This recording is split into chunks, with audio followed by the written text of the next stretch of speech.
Down we go.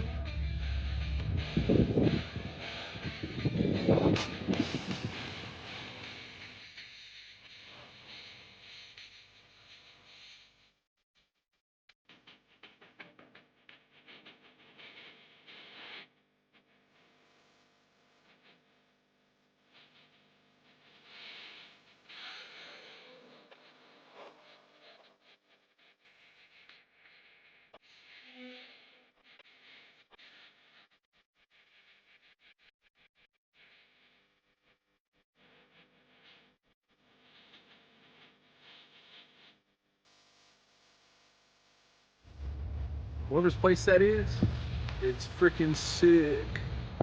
Look at that. It's got its own hill. Don't start fires out here, people.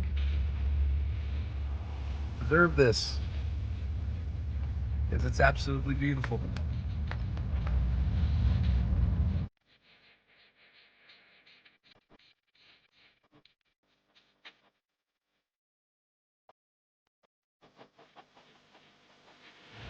We're almost there.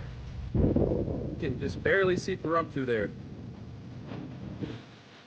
Maybe about another 2 miles to go. All right, we've pretty much reached the end of the trail. This is a very beautiful trail. I'd 100% recommend it if you have four-wheel drive and just a little bit of clearance, because I don't have that much clearance, but four-wheel drive helps. But yeah,